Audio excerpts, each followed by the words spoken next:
This is Fred Richani of TSC here to recap the NFL Draft 2020 Round 1 from top to bottom. Also here to give you guys some of my thoughts. We had some twists. We had some turns. We had a snub or two or three. Man, let's just talk about who wasn't drafted. Xavier McKinney, still on the board.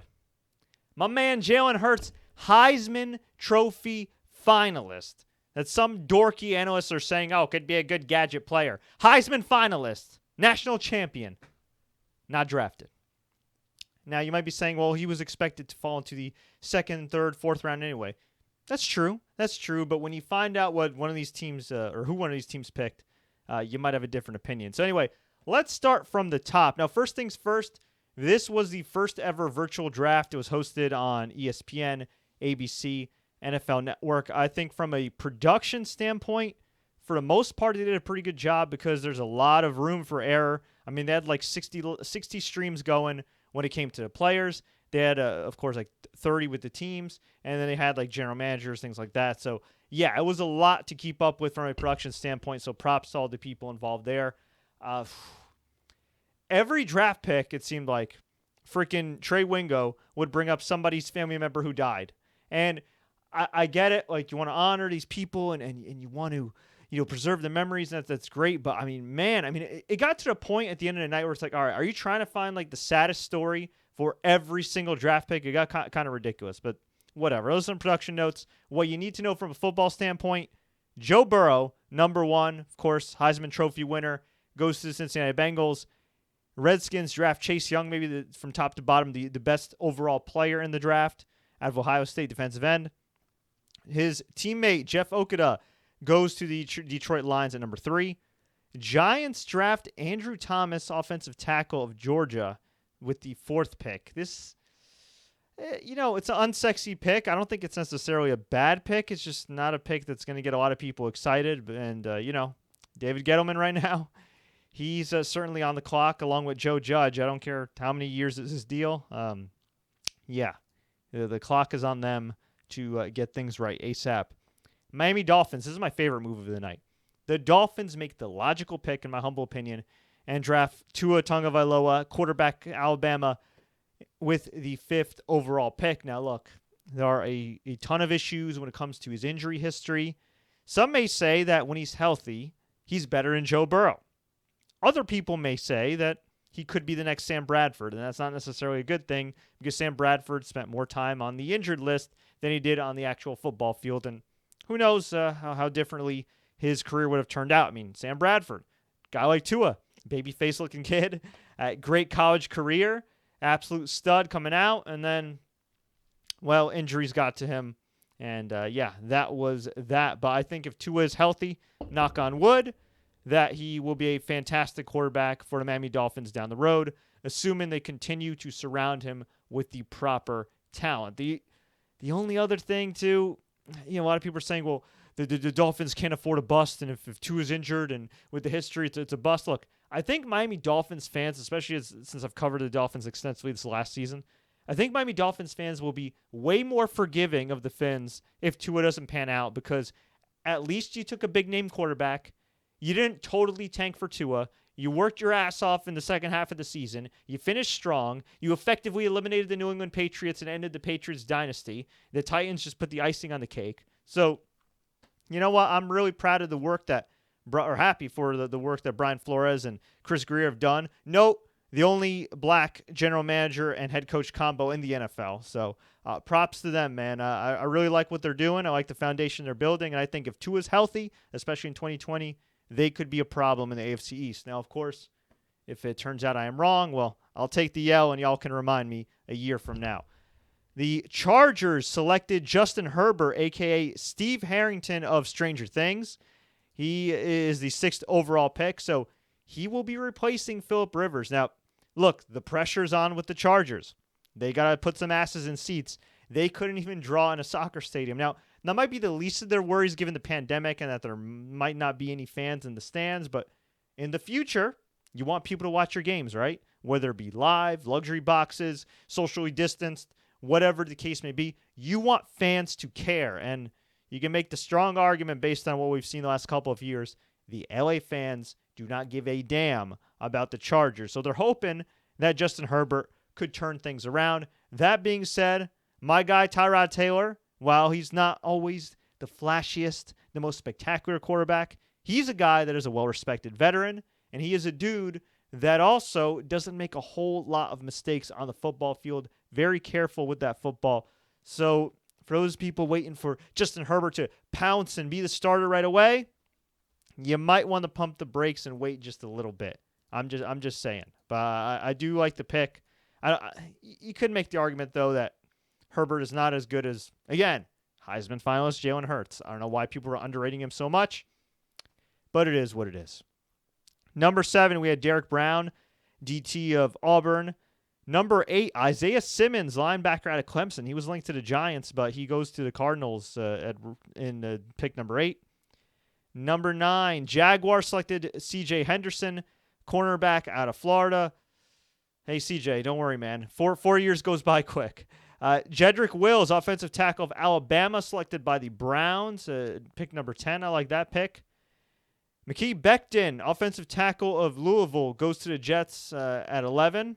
A lot of people were dissing the Jets for not taking one of the high-speed, high-powered wide receivers, but I kind of like this pick. That being said, Sam Darnold's going to need some weapons, but this is a deep class of wide receivers. You know, there is the second and third and fourth round and the other rounds to go. The Las Vegas Raiders with a sexy Al Davis-style picking Henry Ruggs III, who was rocking his bathrobe, wide receiver out of Alabama. This dude's a stud. I believe he ran the fastest 40-yard dash at the Combine. I was really impressed with him at the Combine. This dude's a stud, and whether it's Derek Carr or Marcus Mariota or somebody else throwing to him, the Raiders got a great potential player here.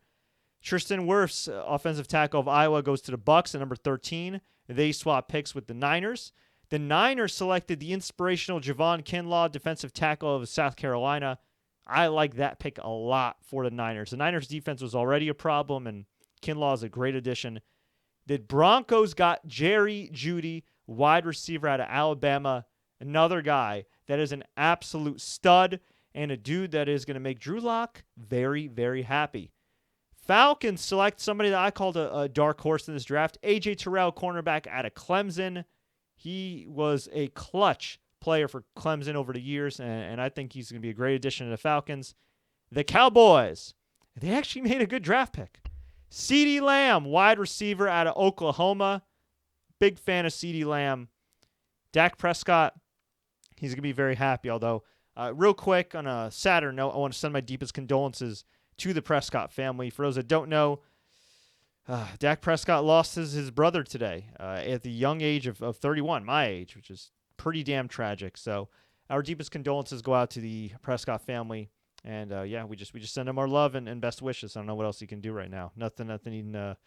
No easy transition there. Not an easy situation to deal with, but may God rest his soul. Miami at number 18 selected offensive tackle Austin Jackson. Hey, trying to protect that quarterback. I like that. Vegas Raiders selected Damon Arnett, cornerback at Ohio State. Seems a bit of a reach to me, but we'll see what Gruden and Mayock have planned. Clavon Chasen, LSU linebacker, selected by the Jags at number 20. They're looking to rebuild that Saxonville defense. The Eagles selected TCU wide receiver Jalen Reagor at number 21. I like that. Carson Wentz has a new target. The Vikings draft Justin Jefferson, wide receiver at LSU. The Los Angeles Chargers got the 23rd pick from the Patriots. They drafted linebacker Kenneth Murray out of Oklahoma. The New Orleans Saints drafted New Jersey's own Cesar Ruiz, center out of Michigan. I like that. The 49ers drafted Brandon Ayuk, wide receiver out of Arizona State. Packers, and probably the most shocking pick of the night, drafted Utah State quarterback Jordan Love. Okay? They drafted a quarterback in the first freaking round. Jeez. I didn't think they needed to do that right now. Number 2, they drafted Jordan Love, who had 20 touchdowns and 17 interceptions this past season. I know his previous season he had like 32 touchdowns, 6 interceptions, but they drafted a kid who went 20 and 17 over Jalen Hurts, a Heisman freaking finalist.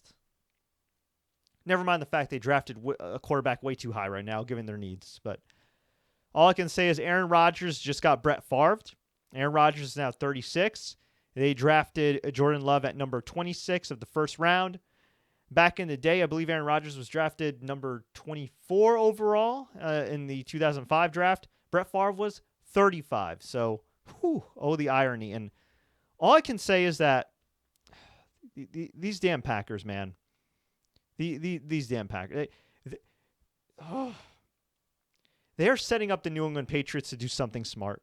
I just know it. I just know it. Even though there's a part of me that thinks that while Belichick is one of the greatest coaches of all time, wouldn't be Belichick without Tom Brady, he's still a football genius, one of the football geniuses. And one of two things I think is going to happen. I think the Patriots are going to find a way to get Aaron Rodgers from the Packers, or they're going to find a way to draft Jalen Hurts.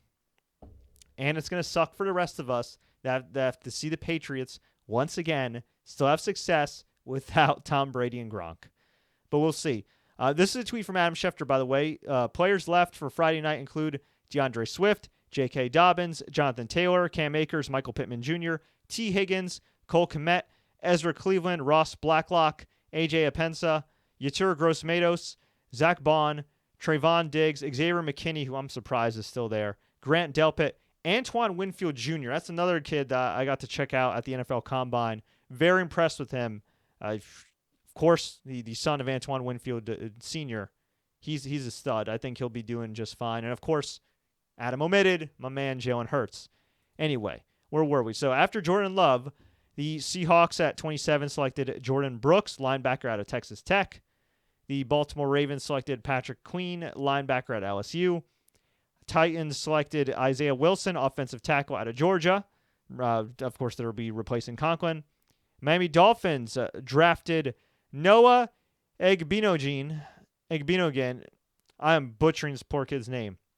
Noah Egbinogen. And if I butchered that name, please feel free to troll me. I'm sorry about that. Cornerback out of Auburn. And this was a bizarre pick because, one, they got this from the Green Bay Packers.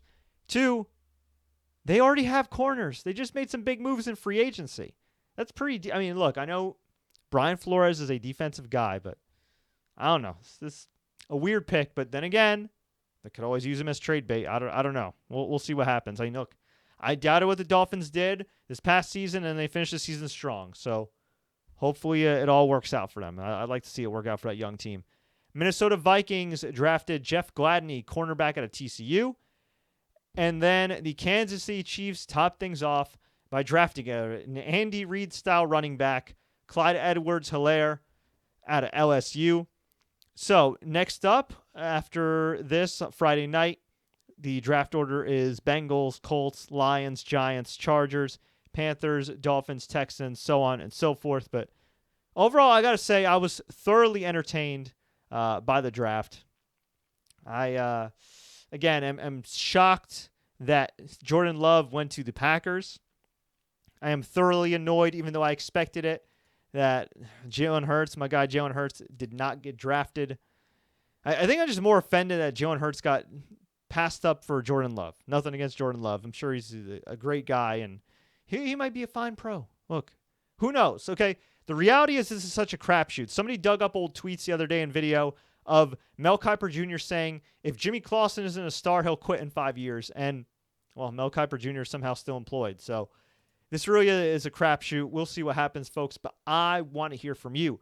What did you think about the NFL draft round 1 in 2020? What did you think about Roger Goodell being cringe as hell with that teleprompter?